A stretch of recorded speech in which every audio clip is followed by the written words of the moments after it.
Csanádi Lili, aki a Kossuth Klubnak volt a vezetője a 80-as években, rengeteg nagyszerű rendezvényt szervezett ide, és ezek közül, a rendezvények közül jó néhányat dokumentáltak. Az egyik ilyen rendezvény 40 évvel ezelőtt, most már lassan 41 évvel ezelőtt Csurka István 50. születésnapja volt. Ez a kép, ez itt készült ebben a teremben, amint Csurka Istvánt ünneplik, mellette egyébként az ő balján látható Csanádi Lili.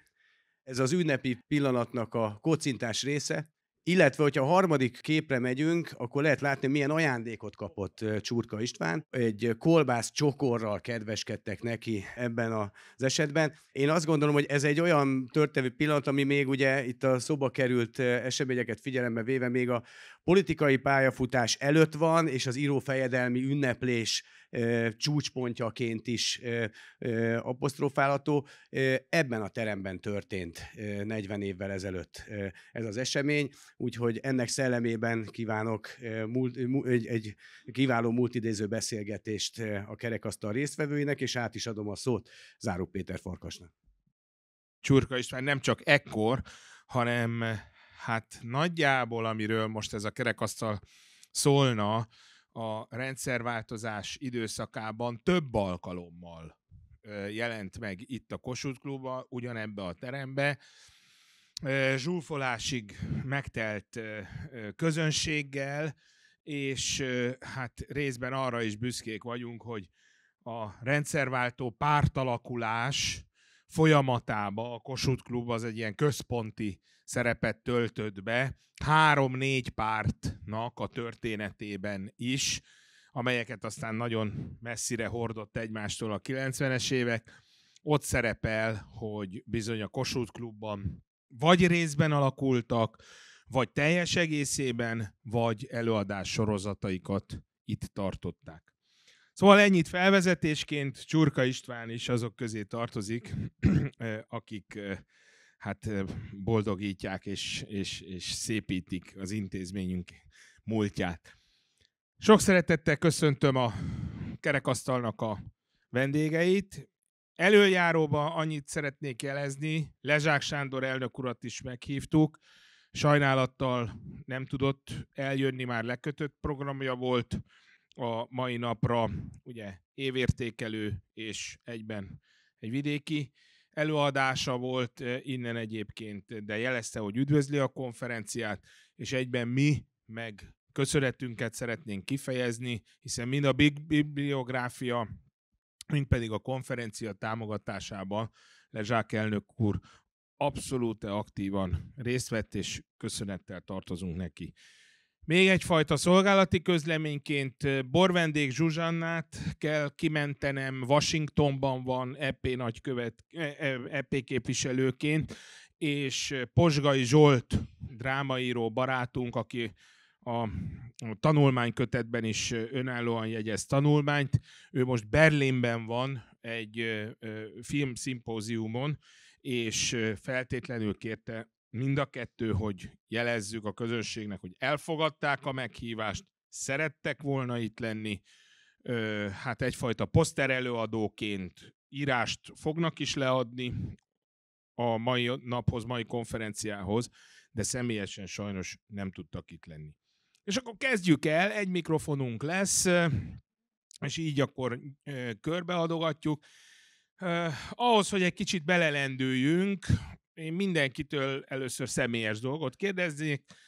Ki hogyan ismerkedett meg Csurka Istvánnak, és milyen figurának tartotta? Hát Laci könnyű helyzetben van.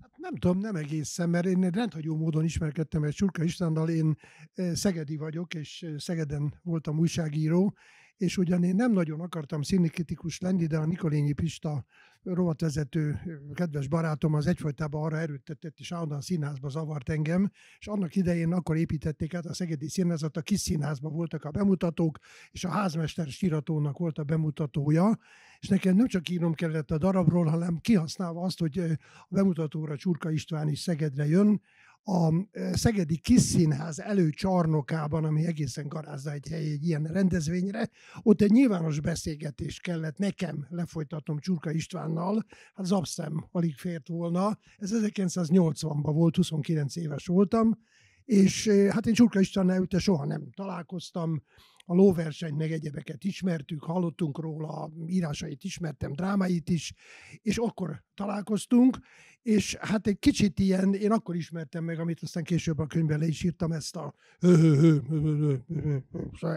a fajta Csurka Istvánt.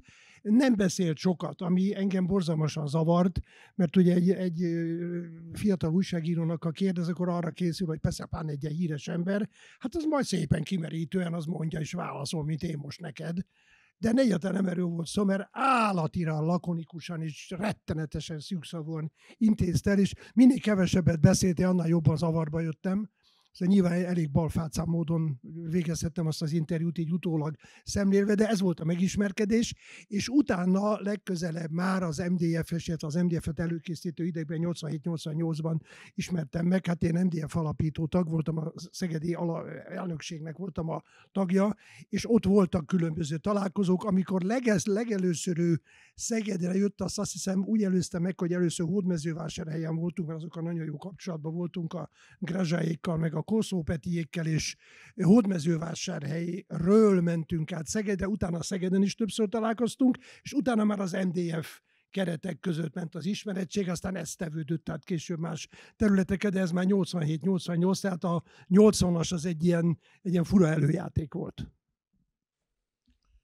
Nagyon nehéz megtalálnom az időpontot, mert én az Írószövetségben találkoztam először Csurka Istvánnal. Hát ez lehetett valamikor a 80-as években, 83-84 körül. Nem emlékszem, tehát nem kettesben, hanem ott valamilyen közegben, valamelyik fórum vagy rendezvény alkalmából. De amit nagyon számon tartottam, hogy tulajdonképpen a szellemi találkozások, első szellemi találkozás az jóval korábban volt, nem tudom, az Uszály kormányos című elbeszélését emlékszik-e valaki? Ugye ez a Rákosi korszakban játszódik, egyetemista diák környezetbe, és ugye az egyik fiú az föllázad az akkori világ ellen, és elmegy egyszerű Uszály kormányosnak. Én nekem ez nagyon tetszett, aztán később mindig emlegettem is neki. Hát aztán nagyon sokat találkoztunk természetesen az MDF szervezése közben, de még egy ilyen érdekes találkozás volt 1986 valamikor tavasz végén volt az Európai Magyar Protestáns Szabadegyetemnek egy konferenciája Elzászba, és hát ezen hihetetlen izgalmas volt. Szűcs Jenő és Csurka István egész éjjelig tartó vitái a magyarországi helyzet lehetőségeiről. Ez mondom 86, nem tudom az időpontot pontosan, de nagyon érdekes volt. Aztán még arra is emlékszem, hogy ilyen nagy városnéző sétára, ott a konferencia 2 vagy 3 ifjú hölgyével elmentünk Strasbourgba sétálni. Hát ugye óriási Istvánnak a történetei, a sztoriai, azok óriásiak voltak, úgyhogy hát ezek voltak az első találkozások. Laci? Hoztam magammal valamit. Szó volt ugye előbb Lezsák Sándorról, aki is távol van, hogy ha itt van, akkor is elhoztam volna ezt, amit van a kezemben, leteszem mindjárt és megmutatom. Nektek rémlik, hogy mi ez? Nektek is van, gondoltam, meg még sokaknak van itt a teremben, tehát ez egy darab a Lakiteleki sátorból, ahol én nem találkoztam Csurka Istvánnal, ott se voltam, hiszen abban az évben érettségiztem, ha jól emlékszem.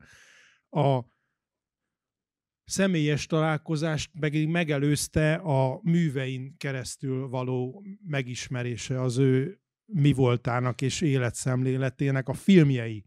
A filmjeit láttam, az Amerikai cigaretta az mai napig nagy kedvencem, a Kard, és bennem is már ilyen 18-19 éves koromban megfogalmazódott, hogy hát szeretnék prózát írni, vagy újságot írni, és azokat az élethelyzeteket ábrázolni, amiket ő az életművében. Tehát a kis emberek, a középosztály kispolgárságnak, értelmiségnek ez a lecsúszó, ez a kicsit talpon állós világ. Sajnos a darabjait sem láttam eredetibe, de az internetnek hála, például tegnap megnéztem újra a Házmester síratót, mert ezek most már föl kerülnek, ki lehet őket bányászni az internetes mélyvilágból, és a személyes találkozáshoz volt egy olyan előzménye, és mikor az MDF megalakult, tehát mi kezdetben ezt a vonalat otthon néztük, hogy ez lesz a jó, és akkor a Magyar Fórumot olvastuk, meg akkor lett a heti lap mellett a havi lap is, ezek kedvencnek számítottak, és hát nem utolsó sorban a Hősök terén laktam lényegében, tehát amikor voltak ezek a nagy ünnepek, a március 15, az október 23, ott voltam a nagy gyűléseken, mint néző. Tehát amikor elérkezett az a pillanat, hogy ilyen 2005-2006 körül tárcaíróként mehettem a heti laphoz, tudtam, hogy mit vállalok, ráadásul teljes ellenzékbe volt akkor a Magyar Gondolat, vagy ahogy Dávid fogalmazta nagyon szépen az István által képviselt nemzet és radikalizmus. Tehát akkor most utólag azt gondolnák, hogy ez egy bátor dolog. Nem, én ezt akkor így azt gondoltam, hogy ott a helyem. Előtte volt egy jó kis iskolám a Lyukasóránál, a Gyurkovics Tibor, a Kisdénes, hát ők már nagyjából megalapozták ezt, hogy az én szemléletemet. És kaptam egy telefont a lap egyik munkatársától, hogy én írnék-e tárcákat. És mondtam, hogy írok, de majd ahogy most is ki fog derülni, politikai, közéleti dolgokat nem tudtam olyan szinten elemzőként felvállalni, mint te, vagy mások, hanem mondtam, hogy szeretnék egy olyasmit, mint amit a Nehéz fiúként írt az István a 70-es években a Magyar Nemzetben, azt hiszem a vasárnapi számban. Tehát van egy kis hős, és akkor ő jön-megy a világba, és az ő konfliktusain keresztül mutatom be a társadalmi konfliktusokat, ábrázolom. És később lett a váltás, hogy ő havi Magyar Fórumot rám bízta, és azt hiszem, hogy 4-5 évig, tehát egészen haláláig, meg még utána is egy ideig azt szerkesztettem. Hát ez egy gyönyörű időszak volt. Az ő személyes jelenléte és az egész kisugárzása. Laci volt a konzultáns, a mai napig nem tudom, hogy miért így nevezte el István, tulajdonképpen ő ketten szerkesztettük Igen. Tehát ketten műveltük, és akkor hát, hogy milyen irányba ment el a lap, majd erről majd később, mert ez összefüggésben van az ő politika, illetve amiről már korábban szó volt, a színház felé való visszatérésével.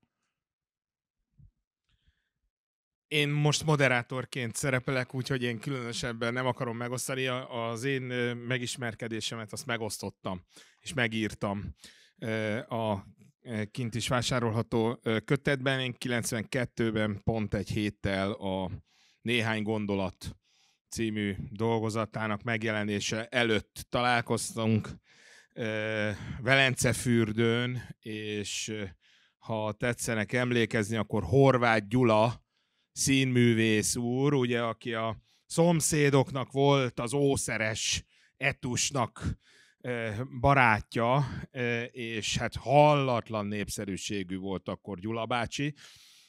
Ugye én is karcagi, ő is karcagi, és innen volt Karcagról az ismerettségünk, és aztán már akkor is a Lakiteleki Alapítvány támogatta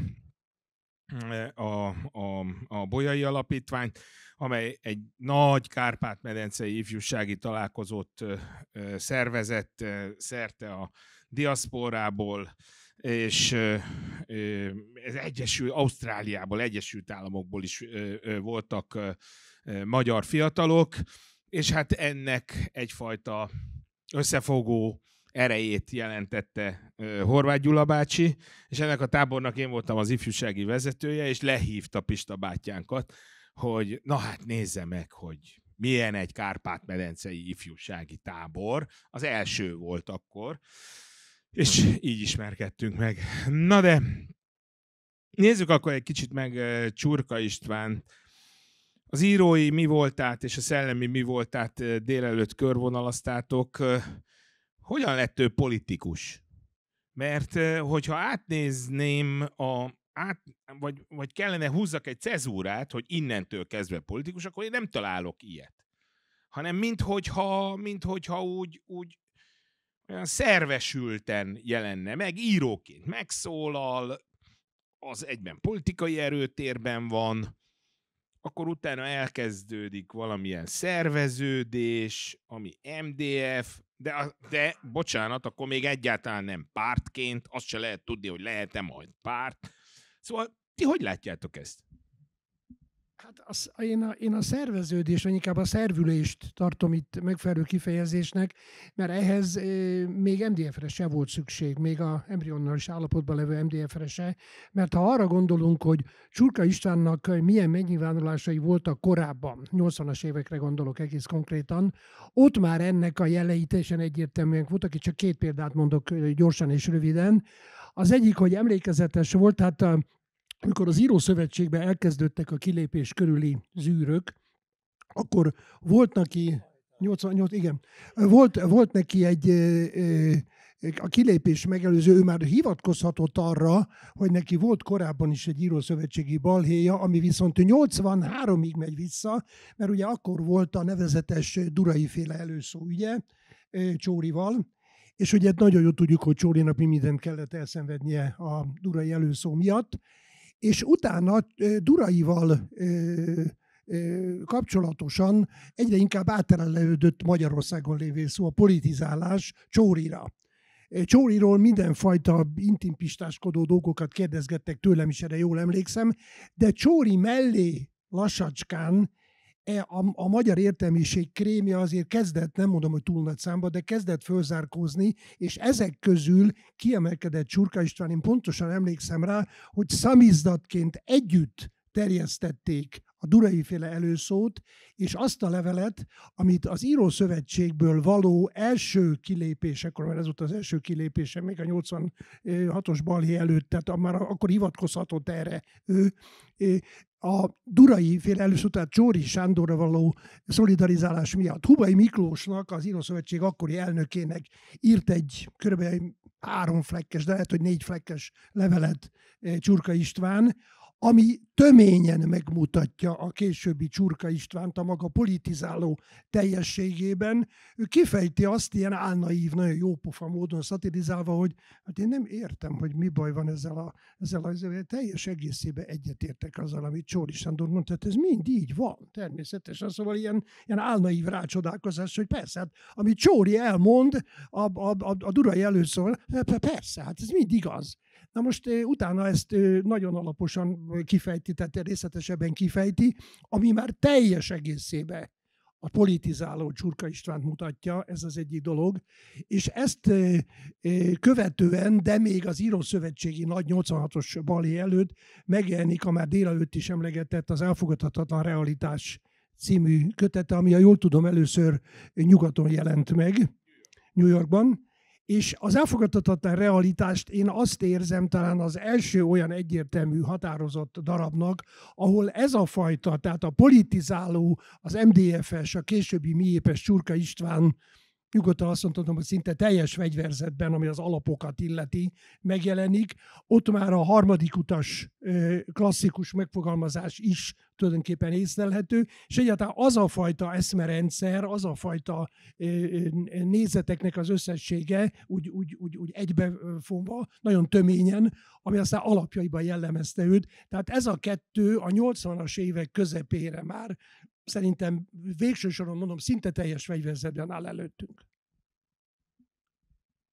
Én ezt egy kicsikét azért finomítanám, mert én elválasztanám a közéleti szereplőt a politikustól. Tehát én úgy érzem, hogy Csurka István követte a magyar irodalom szereplőinek a régi politikai elkötelezettségét, hogy megmondani az igazságot, és ez egy írói szerep is. Én mindig szoktam élni azzal a példával, hogy valójában az egész közép-európai modern nemzetté válás nem lett volna írók nélkül.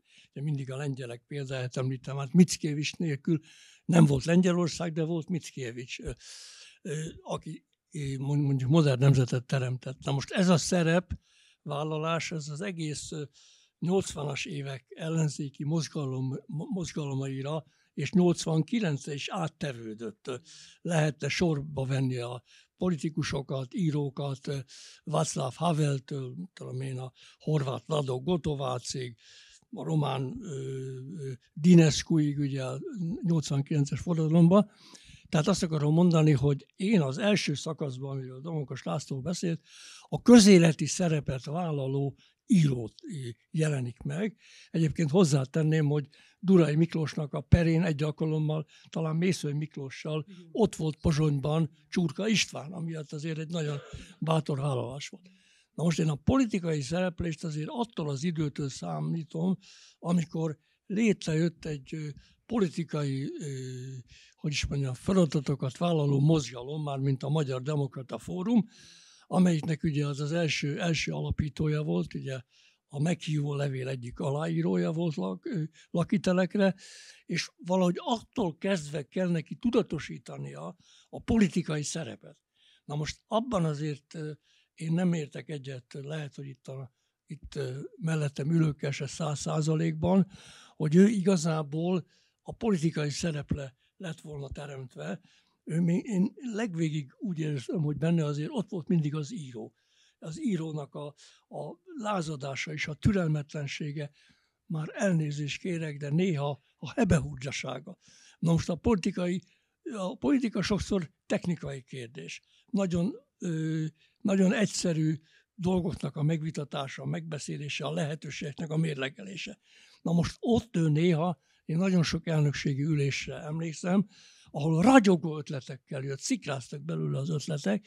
Na most az ötleteknek egy része megvalósítatlan volt, mert ugye az gyakorlati következményekkel járul. Ugye. Sose felejtem el, amikor hétfő reggel a munkahelyemen fölhív, hogy öregem, azt mondja, 12-re Bécsbe kell lennünk, mert a gyulai határnál, ugye a román határőrök menekülőket lelőttek. És hát ugye ezt majd egy nemzetközi sajtótájékoztatón kell Bécsbe, és ugye hát te tudsz németül, mondja nekem, hát ki kell jönnöd minden. Hát mondom, tehát figyelj, hát azért nézzünk ennek utána. Kiderült, ugye, nincs itt Bíró Zoltán már, hogy ez egy álhír volt Gyulán tulajdonképpen. Álhír volt Gyulán. Na most ebből egy politikai akciót szeretett volna. Most a politikushoz hozzátartozik a valóságnak az ellenőrzése. Szegény Bíró Zoli akkor lement Gyulára, azt hiszem, hogy éjszaka jött csak vissza, ahol rendőrségtől kezdve mindenkivel végigbeszéltem, hogy nem történt ilyesmi.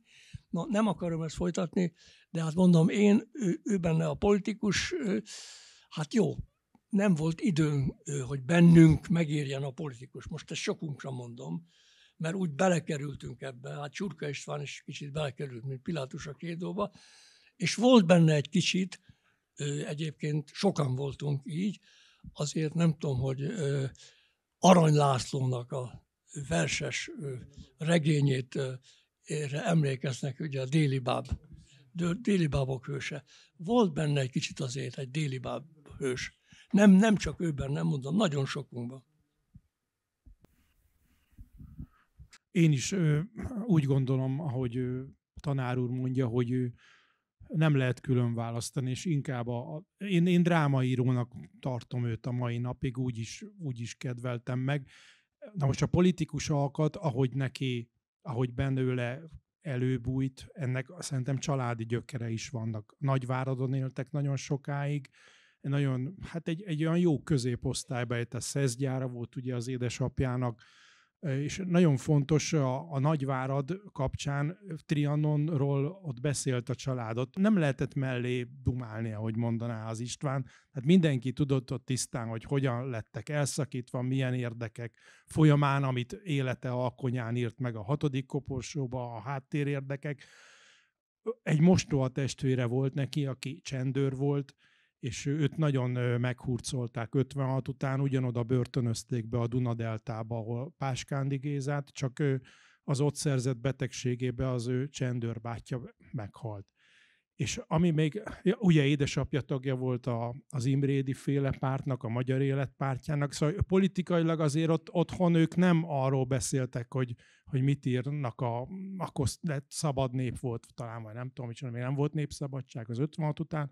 És a másik az, hogy az első, ami kiállása, az még csak a leendő drámaíró kiállása, amikor 56. októberében a főiskolán, azon a gyűlésen, amit itt említett az egyik előadó, fölállt, és megkritizálta a színházművészeti, akkor még főiskola volt, vezetőséget, hogy egyáltalán nem értenek a világdráma irodalmához, a magyarhoz se, a dramaturgiához se, csak a sztálinista szövegeket biflázzák, és azokat mondják. És tulajdonképpen ekkor érezte azt, hogy a közösség részéről megnyilvánult ott a hallgatók részéről egy olyan bizalom, ami miatt megválasztották a nemzetőrség parancsnokává a főiskolán, ő ment el a Kilián laktanyába egy gyűlésre, ahol ott volt a Maléter Pál, illetve ott volt segítsetek, még valaki volt. Ezek tulajdonképpen vádpontok voltak, amikor őt közbiztonsági őrizetbe vették, és utána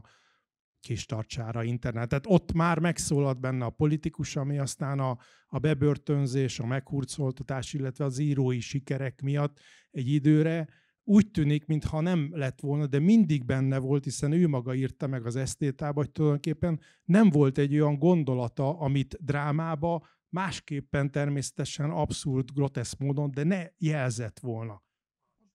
Pontosan ehhez kapcsolódik, hogy a közéletiség és a politizálás és a írói produktum milyen elképesztő, szétválaszthatatlan, mennyire fonódott össze benne, és ez szerintem még a közéleti, az általában közéletiség iránt tényleg dicséretes módon a magyar irodalom legjavát mindig jellemző módon hozódott. Tehát, hogy mennyire benne volt, és ez mennyire mélyen volt, egy nagyon, nagyon érdekes csurka írást kevesen ismerik, én azt hiszem, mert aránylag késői időskori írás a Fesztivál Kandur című kötetében jelent meg, ami 2005-ben látott csak napvilágot, ez egy novellás kötet.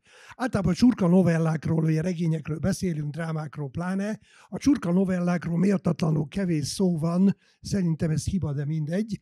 És ez a csurka novella, a Fesztivál Kandur, ennek a kötetnek a címadó novellája, tulajdonképpen semmi másról nem szól, mint a Kádár korszakban abszolút tipikus, ugye akkor író-olvasó találkozónak nevezték, most már nem nagyon hívják így, de hát most is nagyon sokszor van, hogy ugye hát ismerjük az írót, meghívják ugye vidékre, a könyvéről beszélnek, ott vannak a helyi nagyságok, a unatkozó sznob úriasszonyoktól kezdve a érdeklődő öregurakig, és mindenki, és hát ennek van egy sajátos milliója, utána ott van egy kis étel, ital, a végén már egy kis buli is, mert azért olyan a helyzet, és a Fesztivál Kandur, ő maga egyébként, az tulajdonképpen, minek szépítsük, fölszed egy nőt ott, mert hát ugye az író urat nézik a rajongók, és a nő annak rendje módja szerint, mikor már vége van a bulinak, hát annak rendje vinni a lakására, a házukba. És akkor innentől kezdve nem részletezem, mert az egész dolognak elképesztő mértékben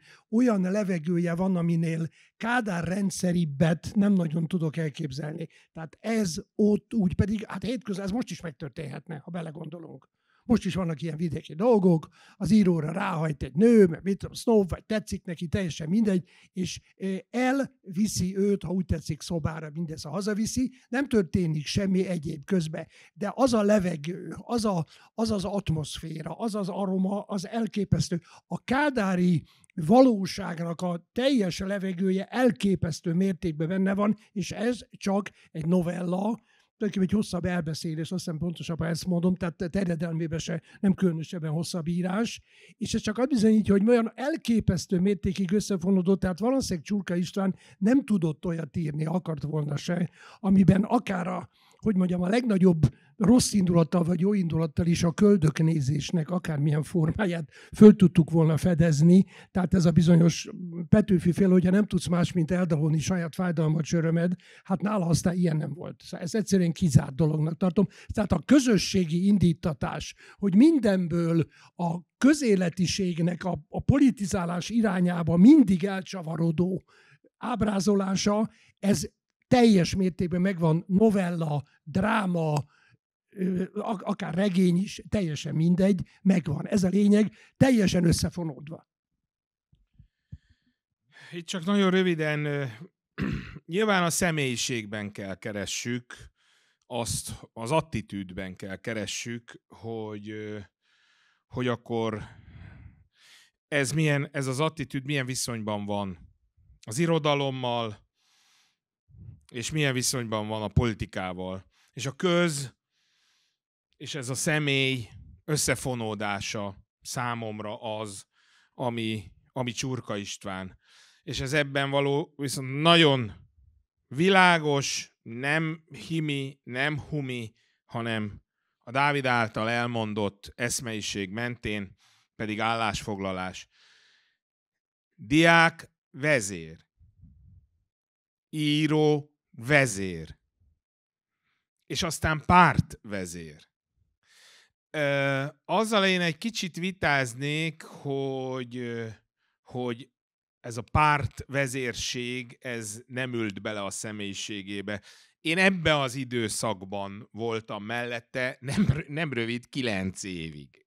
És nagyon fiatal voltam, ő pedig már az abszolút érett politikus, ami számtalan éretlenséggel társult, és néha infantilitással. Ő valóban nem egy modern pártember volt. Neki számtalan dolog idegen volt, amiről mi beszéltünk. Általában 6 szem közt, vagy 4 szem közt. De azt azért láttam, hogy belemerevedett a személyiségébe az elnök úr. Belemerevedett. Aki azt mondja, hogy nem, az vagy nem volt mellette, vagy hazudik. Szóval a saját maga közegében és a saját maga váteszi mi voltában, vagy ebben a váteszi szerepkörben az íróságot ott hagyta, ami a szépírói mi volt. Azt mondják, nem értek hozzá, erről professzor úr meg az irodalmárok többet tudnak mondani. Írt még 2 drámát. Igen. Jó. Nem tudom, hogy erről a 2 drámáról fogjuk-e számon tartani Csurka István, szerintem nem. Szerintem nem. Tehát az, hogy írt, ez saját magának is valamiféle igazolása volt, ahogyan én láttam. És hát nyilván a vátesz az nagy kockázatokat vállal, és nagyon ünnepelt, amikor a nagy kockázatú dolgokat bemondva előre bejön neki. De ez nem azt jelenti, hogy a nagy kockázatú, előre bemondott összes mondása az váteszként lett igazolva, vagy beigazolódott utólag. Nem, számtalan tévedése volt Csurka Istvánnak. Talán az egyik legnagyobb, hogy 2002-ben a Miépp milyen kampányt folytatott. Főleg úgy, hogy megállapodott az elnökség arról, hogy milyen kampányt folytat, és aztán ő meg bejelentette, hogy mégis más. Ez nagy törést okozott sokakba, és azzal el is intézte a pártot. Tehát ezt csak azért akarom jelezni, hogy nagyon jól ülünk itt, mert eltérő oldalról és eltérő módon találkoztunk, és dolgoztunk együtt Csurka Istvánnal, és hát egy ilyen konferenciának pont az a célja, hogy ezt a sok arcúságot megmutassa.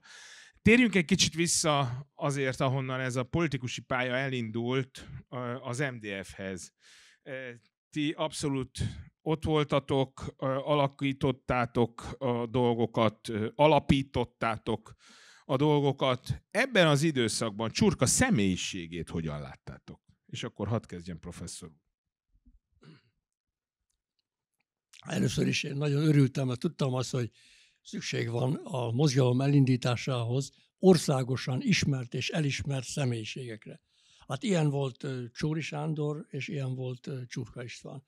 Tehát őnekik volt egy olyan ismertsége és népszerűsége, ami hát egy bizonyos alapot jelentett. Na most a politikai gondolkodás, tehát itt az elnökségi első beszélgetésekre, szervezkedésekre, ugye először még lakitelket is lényegében Fürr Lajos lakásán, Bíró Zoltán lakásán történtek ezek a megbeszélések, és hát ott is az ember azt érezte, hogy rengeteg sok ötlete van. Nagyon szeretné támogatni ezt a dolgot, ő teljes szívvel, lélekkel támogatta, de én mondom, a politikai gyakorlatban nem éreztem őt mindig elfogadhatónak. Leszavaztuk dolgokban, egyébként ezeket teljes mértékben elfogadta. Tehát nézetkülönbséget. Én nem egyszer voltam vele ilyen ütközőben, ha így mondjam. Én mindig elmondtam, hogy nekem az alapfelfogásom politikai szempontból az egy liberális. Most ne beszéljünk arról, hogy ma mit jelent, meg amerikai megközelítésben, meg mai liberalizmus mit jelent, de na most ezt ő elfogadta. Tehát emiatt... Igen. Na most soha nem, tehát ő tulajdonképpen szétválasztotta a politikai viták tartalmait a személyes rokonszenvés ellenszemtől. Tehát én, ha mondhatom, én élvezhettem mindig a rokonszenvét. Azzal együtt, hogy az ember vitatkozott vele, szembeszállt vele. Tehát ott azért muszáj volt ezekben a dolgokban azért nagyon élesen vitatkozni. Na most, amitben tartalmilag teljesen egyetértettem vele, az ugye az MDF szakadása, amikor ő ugye benyújtotta a számlát, hogy úgy mondjam, 92-ben, ugyanis én is úgy éreztem, hogy az MDF-ben egy belső meghasonlást okozott az SZDSZ-szel kötött úgynevezett paktum. Miért? Nem föltétlenül ennek a tartalma miatt, hanem azért, mert ez az MDF választott testületeinek választmányelnökség háta mögött történt. Tehát utólagosan kért hozzájárulást, amikor már aláírták a dolgot, megerősítést Antal József. Na most ebben egyébként Csurka Istvánnak teljes mértékben igaza volt. Meg kell mondjam, hogy ezt, amikor a dolog történt, ő ezt nem is vette először észre. Még valamelyik publicisztikájában még valamilyen elfogadó módon írt a paktumról. Tehát megváltozott a véleménye. Igazából Antal Józsefbe csalódott, mert ő volt az MDF elnökségéből az első ember, aki azt mondta, hogy gyerekek, megvan a miniszterelnökünk, Antal József. Tehát, hogy is mondjam, ezek mind ilyen belső tanulságos dolgok voltak, abban teljes mértékben igaza volt, hogy a paktummal Antal József tulajdonképpen átadta a korabeli média elitnek, jóváhagyta a korabeli média elitnek a hatalmat. Ebbe Istvánnak, már Csurka Istvánnak teljes mértékben igaza volt. Na most ő tulajdonképpen akkor kezdett 92-ben egy ilyen, idézőjelben mondjam, szabadságharcot, amikor már az MDF-nek a első válságán túl voltunk, mert az első válsága az MDF-nek az már 90 nyarán volt, nem beszélve a helyhatósági választásokról. Hát óriási elégedetlenség fogta az MDF tagságot, hogy ugye nem történik semmi, hogy most már szabad választások, megvan a mi kormányunk, és semmi olyan döntés nem történik, itt gondolok elsőbb a privatizáció, munkahelyi vezetőknek a helyben hagyása, hogy nem történik változás. Tehát ebben teljesen igaza volt, csak hát lehet, hogy ezt az MDF-en belül kellett volna, most már mondom, nagyon okos vagyok, ugye 40 évvel, vagy nem tudom én, 30 évvel később, de hát ő ezt akkor 92-ben látta, hogy itt ebbe változtatnia kell. Hát akkor már szerintem kicsit túlhaladt az idő ezen, de hát ezt én mondom, így látom most. Utólag nagyon okos lett az ember.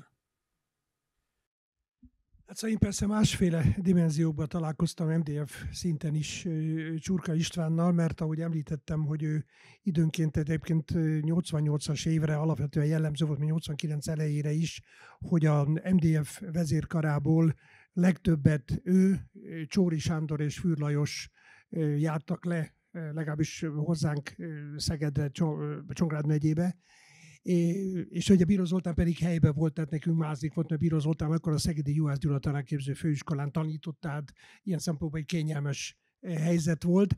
És ahogyan megjelent Csurka István, ez kicsit a korábbi elnöki dologra is rímel, semmi elnöki, de még azt mondom, majdnem elnökségi jellege se volt. Ez nagyon érdekes, mert amennyire én, egyébként ezt meg is írtam, elnöknek, csupa nagybetűs elnöknek, az nekem mindig Bíró Zoltán volt, azt hiszem halálomig az is fog maradni, tehát Bíró Zoltán az elnök, mint olyan, személyiségben, karakterben, mindenben. Na most elnökségi tagként megjelent akár Csóri Sándor, vagy pláne Fürr Lajos, és most ezt nem csak a ragyogó szónoki tehetsége miatt mondom Fürr Lajosnak, de Csurka István egy ilyen hogy mondjam, aranyos, idősebb, tapasztalt öreg haverként jelent meg, egy ilyen öreg cinkostársként, aki azt mondja a gyerekeknek, figyeljetek ide, na akkor ígyunk valamit. És akkor ezt úgy kéne csinálni, hogy. Na most ebben semmi, nem, hogy elnöki nem volt, még elnökségi tagi, hogy mondjam, delegált se volt, ahogy megjelent, és ugye, hát nem tudom, Raffai Ernő itt van-e még, mert ugye Raffai Ernő volt, aki annak idején még gyakran ott volt ezeken a találkozókon. Rendszerint Hódmezővásárhelyen egy azóta elhalt kitűnő festőművésznek, Fejér Csabának a házába találkoztunk, ahol megjelent Fejér Csabánál időnként Csurka István, vagy Csurka István is. Legtöbbször egyedül jött egyébként, mint hogy a többiek is, tehát ritkán jöttek együtt. És akkor ezeken a találkozókon ő ezt az öreg haveri pozíciót a legjobb értelemben hozta, és amiket mondott, ezek nem ötletek voltak, ezek hozzászólások voltak. Na most a hozzászólásokban mindig éles elmélyű volt, mindig abszolút helytálló volt, és ez a kevés beszédűség, amit az előbb az interjú kapcsán mondtam, az itt is megvolt, mert ugye hát mi ottan vettük magunkat, meg mondtak mindent, a vásárhelyiek, ugye pláne a házigazda, mindenki, és akkor őt hallgatott, ott fogta a boros poharát, 3-szor kortolt belőle, míg egyszer megszólalt, és akkor utána úgy mondott valamit, és arra az úgy mindig oda kellett figyelni. Ez azért volt félelmetes, mert tulajdonképpen egy ilyen beszélgetésen azt hihetné, most már pláne utólag, hogy hú, de ott nagyon sokszor majdnem pletykálkodás szintű csevej volt, időnként én úgy gondolom nagyon fontos politikai felhangokkal, na de mégiscsak hát ilyen vidéki eszmetársak, ráadásul náluk ugye jóval fiatalabb, mert ma mindjárt jóval fiatalabbak voltunk náluknál, azoknak a részvételével, tehát az egész felállás nem olyan volt, mint amikor Csaba professzor úr, meg Bíró Zoltán, meg szóval kicsit Lezsák Sándor érezhette úgy magát közöttük, mint ahogy mi éreztük Csurka István társaságában magunkat, mert ott voltak ilyen idősebb, Fűr Lajos, meg egyebek egy elnökségben, és mondjuk a Lezsák Sanyi ott, ezt ő mondta is, hogy teljesen más volt az ő helyzete ott akkor.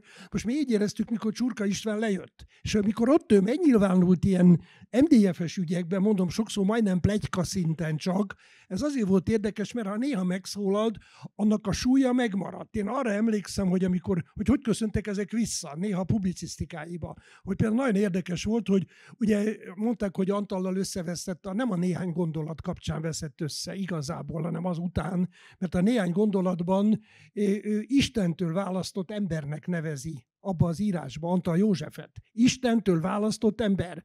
Csináljon valamit, Antal József, valami ilyesmi felszólítás van, Istentől választott ember. És ez a kitétel, hogy Istentől választott ember, nem szó szerint, én ezt 3 vagy 4 évvel korábban nagy valószínűséggel Vásárhelyen látott Szegeden, de ilyen találkozón hallottam először tőle, és erre úgy fölkaptuk a fejünket, mert akkor kezdték Antalt, akkor volt újdonság, hogy hallottuk, hogy Antal Józsefet ugye Csóri hozta be, és akkor, hogy Antal, van ilyen, hogy Antal József, de senki se tudta, hogy kicsoda. És mi meg pláne nem tudtuk vidéken, és akkor kicsit kérdezgettük. És ő már akkor, amit mondtad, hogy ugye ő megvan a miniszterelnökünk, ami ilyesmi.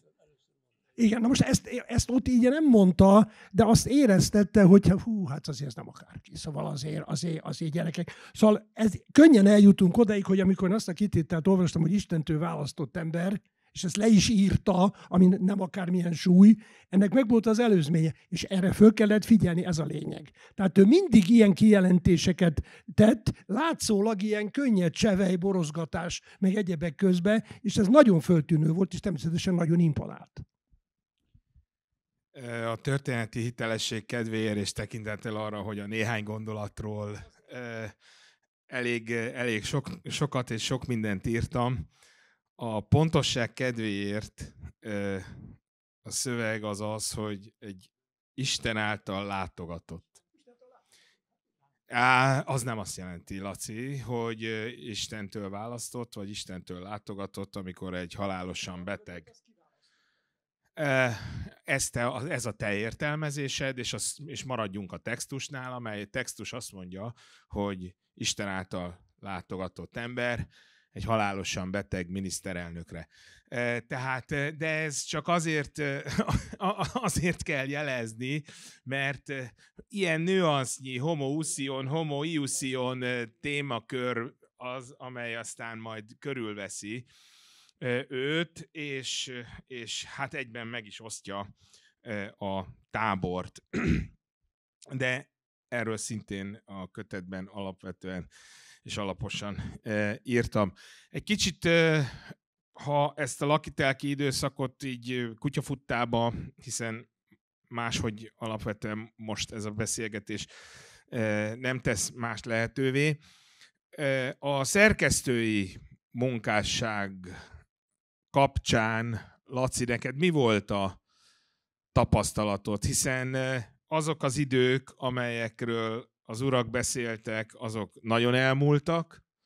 Azok az idők, amelyekben én már egy megmerevedett, bemerevedett, befeszült elnök uras, velem sose volt ilyen, mi mindig nagyon kedveltük egymást. Én eleve nem szólítottam elnök úrnak, csak mások előtt, de egymás közt ugye Pista bácsinak és Péternek szólítottuk egymást, és mindig nagyon kedveltük, rengeteget utaztunk együtt kampányba, egy autóba, tudjuk, hogy milyen ez. Hosszú kilométereken keresztül, néha borozgattunk, mindig mondta, hogy ne igyak sört, mert sört csak a tahók isznak. Borozzál, Péter fiam. De ezt minden alkalommal megjegyezte. Tehát nem volt olyan alkalom, hogy Pista bácsi akkor egy sört szavaz, Péterkém, hát mindig mondom, hogy sört csak a tahók isznak.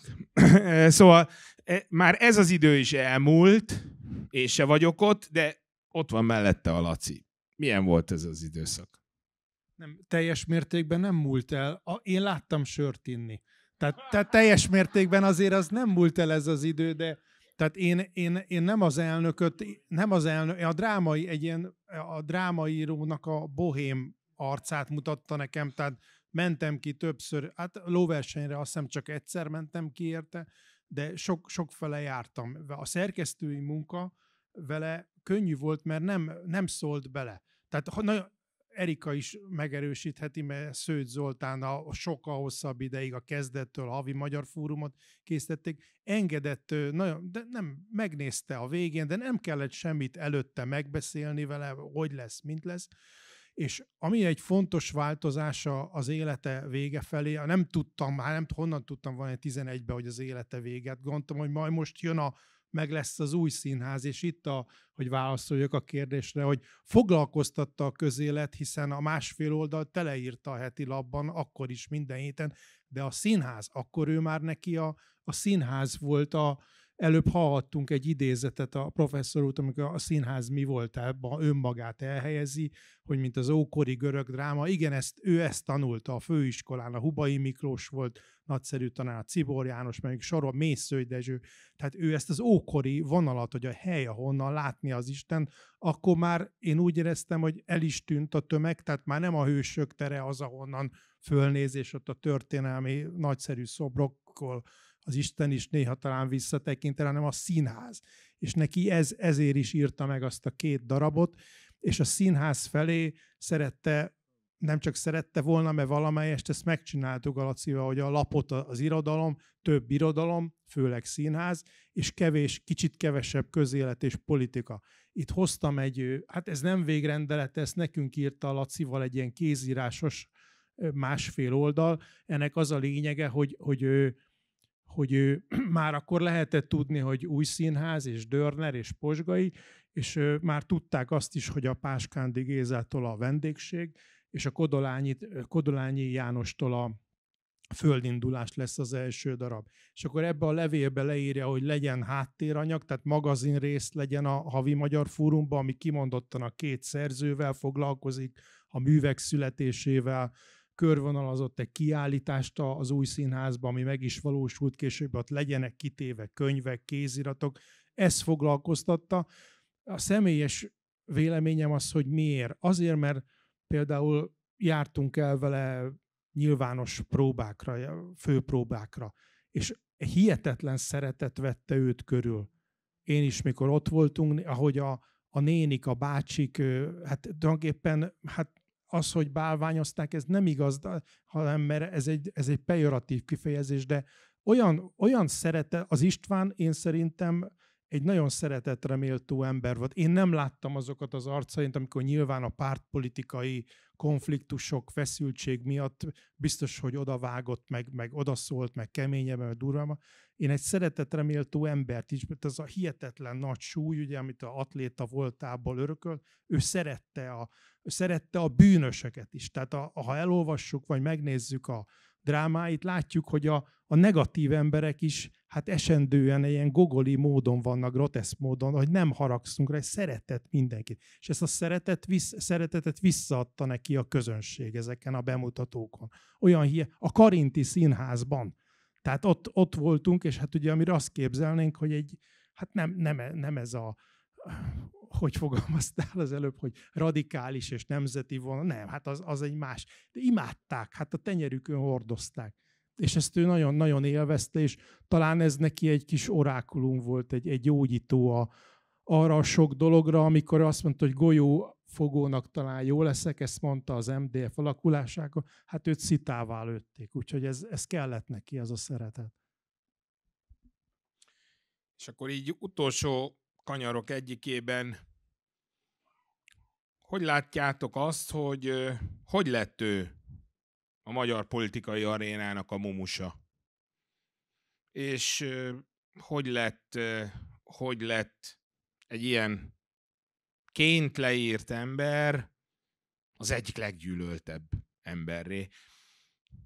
Részben a saját közege is így fordult ellene, részben az ellenfelek egyre áldázabbak lettek, és hát nyilván ő maga is bizonyos szempontból egyre áldázabb lett, és aztán ez jó-rossz kiszólásokat hozott, indulatokat hozott minden oldalon, de azt nem lehet vitatni, hogy Csurka István politikai jelentőségét úgy veszítette el, hogy egyben vesztese annak a politikai arénának, amelyikben küzdött.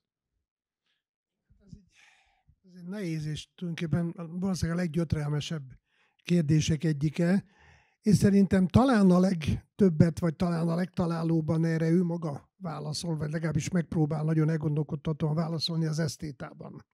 Ha visszagondolunk arra, hogy ő az esztétában hogyan idézi meg, mert ugye vissza kell menni itt is a múltba, mert minden, ugye semmi nincs előzmény nélkül, ugye vissza kell menni a Szigligeti balhéhoz, 1973, amikor semmi más nem történik, csak hogy Csurka annak rendjemódja szerint ott az alkotóházban jó berúg, és akkor, hogy ma mondják, zsidózni kezd, hát ez se egészen úgy van, mert ugye ez az egész hülye szó, hogy zsidózás.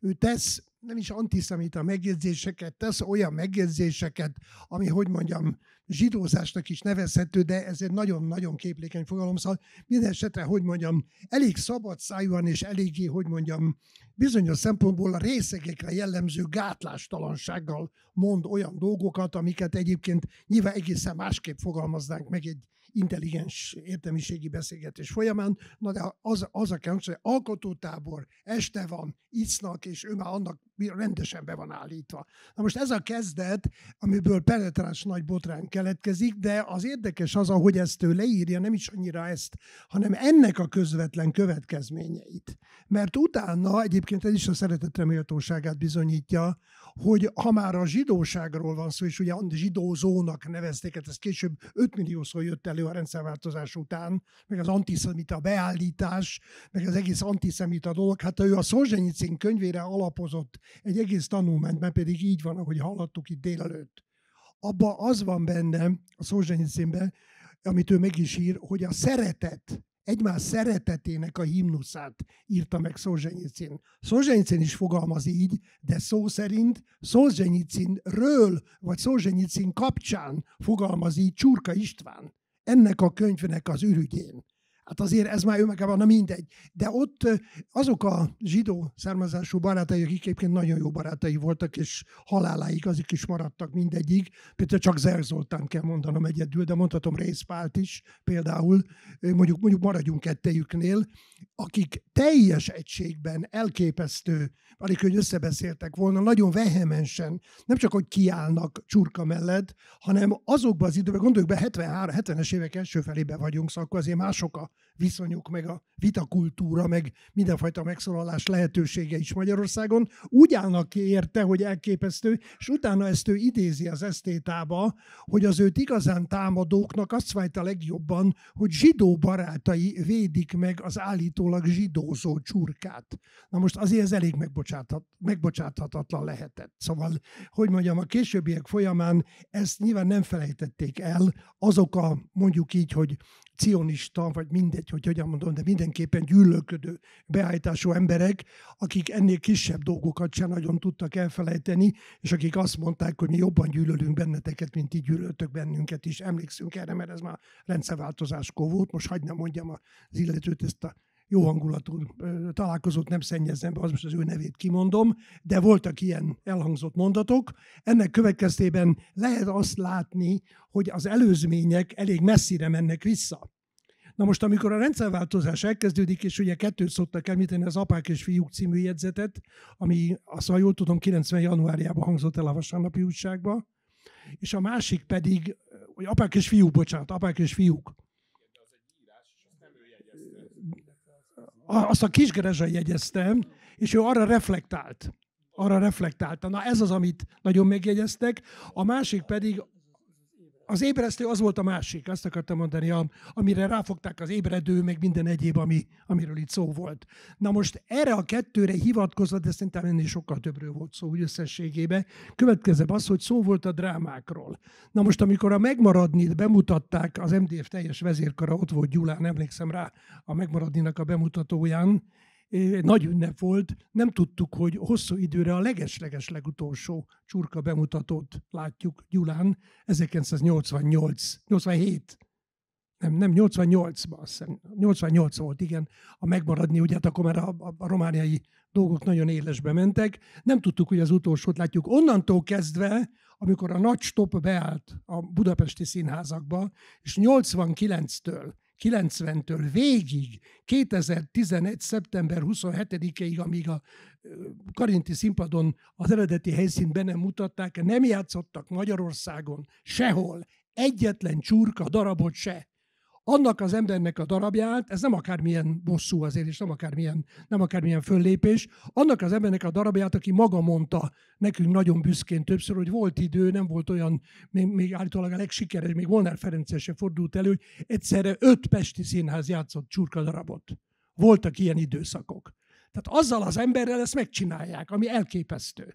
Na most ebből következett, azért mondtam, hogy semmi nincs előzmények nélkül, hogy mire ez a helyzet előállt, ahhoz ilyen dolgoknak kellett megtörténni. És akkor elérkezünk a 90-es évekig, amikor már a MDN válságán is túl vagyunk, sőt már Antal József sincs az élők sorába, és jön a miép, és akkorra már hát olyan billogok vannak Csurka Istvánon, hogy majdnem azt mondanám, most nagyon cinikusan fogalmaznék, hogy akkor már teljesen mindegy volt, hogy miép, vagy Magyar Élet pártja, vagy teljesen mindegy, hogy mit mondunk, akkor már ebből a szempontból mindegy volt. Tehát ez már utána rajta maradt, és ezen semmi nem segítetett. Egyébként jellemző, hogy amikor olyan kései írásai vagy kései könyvei megjelentek, mint az Esztéta, vagy az előbb általam emlegetett Fesztivál Kandúr, ezeket már kivétel nélkül, a legjobb tudomásom szerint mindet a Magyar Fórum adta ki, és a magyarországi kiadók, a vidéki kiadók se. Nem taposták egymást különösebben az akkora már igen nagy nevű Csurka István darabjainak, vagy bármilyen írásának a kiadásáért. Tehát utána a haláláig már majdnem azt mondom, hogy tulajdonképpen csak saját maga adathatta ki a könyveit, a darabjairól nem is beszélve, mert hát azt mondtam. Csak nagyon röviden.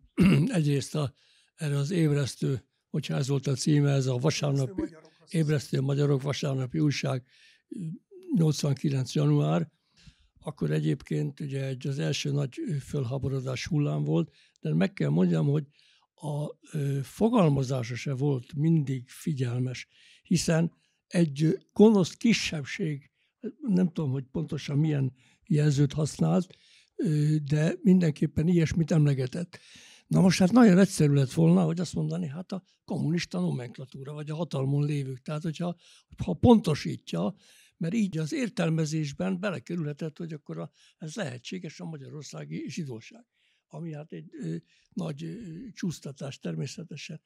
Na ez egyik, egyébként akkor, hadd tegyem hozzá, Jeszenszky Géza akkor nem volt az MDF elnökségének a tagja, de az elnökséghez írt egy levelet, hogy Csurka István mondjon le az elnökségi tagságáról az ébresztő magyarok után.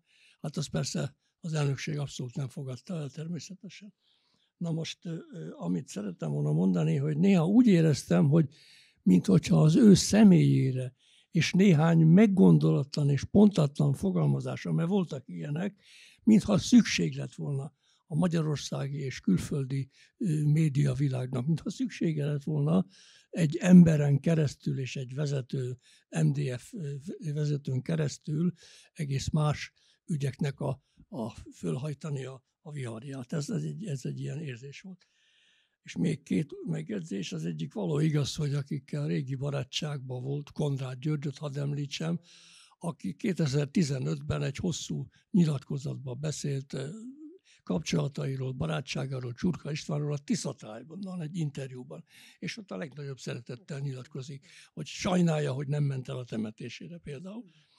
Na most a záró megjegyzésem, hogy az egész, azért az látható visszatekintve, hogy az egész népi urbánus szembeállításnak a rátelepítése a korabeli 1988-89-90-es viszonyokra, azért ez egy komoly machináció eredménye is volt. Gondoljuk el, hogy a pártközpontnak az ellenzékkel kapcsolatos nyilatkozataiba élesen hangsúlyozzák. Tehát ezt minden erővel igyekeztek megteremteni, hogy ami nem felelt meg a két világháború közötti népi urbánusnak, az egy irodalmi kérdés volt, egész más volt, de a Kádár korszak ezt mesterségesen föltartotta, fokról fokra erősítette. Tehát, minthogyha ez a politikának is az egyik, hogy is mondjam, következménye lett volna. Tudom, hogy utolsó kérdés jön, egy távol álló dolgot hadd említsek meg így anekdotaként befejezésül, hogy Csurka Istvánnak azért 79-ben mekkora sikere volt Lengyelországban, 3-szor bemutatták a házmestersiratot, és a fordítója, Tadeusz Olszánszky azt mondta, hogy a leglengyelebb magyar író. Laci? Igen. A Nép és Nemzet, ez többször elhangzott a mai nap során, és azt hiszem, hogy azok részére, aki a Nép és Nemzeti körből írta a drámáit, írta a publicisztikáit, a beszédeit tartotta, hogy az ő megítélése milyen volt, de most is, hogy milyen. Ez a konferencia is jelzi, hogy teltház előtt vagyunk, kezdtük. Az az ő temetésén nyilvánult meg. Én nagyon sok író, sajnos sok hivatalból is sok író temetés, közéleti ember temetése. Én nem emlékszem arra, hogy még egy ilyen lett volna. Ott voltunk, a közönség soraiban is van, aki ott állt a koporsónál. Kijöttünk, a ravatalozba körülnéztünk, és hát a 100 000-es nagyság volt. Tehát nem túlzás, nem írói tudat, hogy látóhatár széléig emberek álltak. Akiket nem szólította föl, nem kért, és egyszerűen ilyen hatással volt az ő életműve, és meggyőződésem, hogy ez a mai napig hat. Sajnos darabjai nem mennek, könyvei csak antikváriumokba elvétve megvásárolhatók, de ha ez változna, akkor ez visszatér. Tehát túlélte őt nem, hogy életében nem felejtették el, hát 10 éve nincs köztünk. De itt van. Köszönjük nektek a házigazdáknak. Nagyon röviden zárom akkor én, ha megengeditek, hogy én is úgy látom, hogy ez az egyik alapvető problémája a csurkai életműnek, hogy antiszemita vagy nem antiszemita. Ezt nem lehet eltagadni. Vannak olyan konferenciák mostanában, amelyek azt mondják, hogy egyáltalán nem volt az. Nem igaz. És az sem igaz, hogy náci, amivel megvádolják. Csurka Istvánnak egy eszmei alapállása van, amelyik nézőpontból nem bűn kimondani a zsidó tőkének a jelenlétét egy nemzet életében. Nem bűn. Megnevezi, elmondja, és mond róla valamit. Ez az antikapitalista alapállása. És ugyanígy nem érzi bűnnek, sőt kötelességének érzi, hogy megnevezze a kommunista zsidót. Ez a Kumbéla irányvonal. Az ávós zsidót, a Bauereket, és mindazokat, akik nem csak a magyarsággal, hanem ugyanúgy tönkretették a polgári zsidóságot is. Azokat, akik egyébként ő neki barátai. És azok, akik mivel ebben a bűnben nem részesültek, nem is érzik magukat érintettnek. Ugyanakkor, amikor Csurka megnevezi, és azt mondja, hogy hogy van az, hogy a rendszerváltozás során egy Palmer nevű figura, még ki sincs nevezve Amerika részéről, eljön és találkozik 3-4 emberrel, és közülük mind zsidó. És erre jön a mai PC állapállás. Miért fontos az? Miért kell ezt hozzátenni?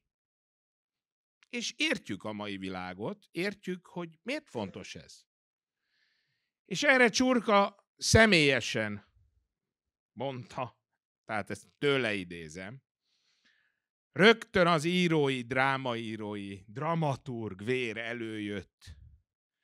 Péterkém drága, hát a függöny elmegy, a színpadon egy asztal, háttérbe, hogy Párizs, és egy sötét kocsma, és 5 albán ül az asztalnál. Akkor kérdem én, nincs jelentősége, hogy 5 albán ül Párizsba egy füstös kocsmába? Óriási.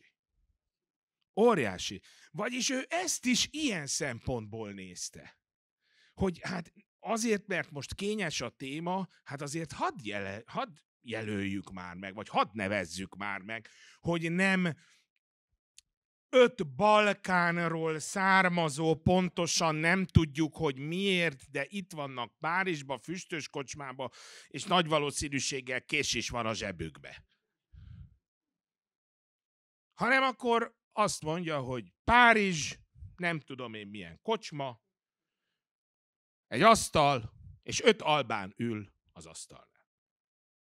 Most nyilván nem az albánsága, de ebben a példában úgy valamit úgy megértettem, hogy mi az ő alapállása, mi az ő viewja, mi az ő ránézése erre a dologra, és én is úgy látom, hogy olyan világ emelkedett fel, amelyben ez már időszerűtlen, korszerűtlen, nem PC, és óriási ellenerők munkálkodnak, hogy ezzel a megjegyzéssel a bélyeget rátegyék, és már is elvegyék az élét minden kritikájának, elvegyék az élét minden igazságának, ez őt indulatba hozza, és azt is jegyezzük meg, mert vannak ilyen kigyűjtések, ilyen-olyan lapok részéről, amikor nemhogy pontatlanul fogalmaz, ahogy professzor úr mondja nagyon megengedően, hanem durván fogalmaz.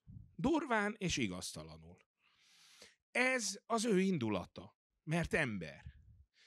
És azért jó, hogy ma tudtunk így összejönni, és köszönöm mindenkinek, aki eljött, és köszönöm az előadóknak, hogy eljöttünk, hogy legalább egy picit tudtunk erről beszélgetni. És ahogy délelőtt is mondtam, Csurka Istvánt nem heroizálni kell, és nem negligálni kell, hanem Csurka Istvánnal szembe kell nézzünk, és ebből a szembenézésből kell lássuk és megállapítsuk a nagy emberi és nagy írói megállapításait, és lássuk a tükörben, hogy hát bizony hibái is voltak. Nagyon szépen köszönöm, hogy eljöttek.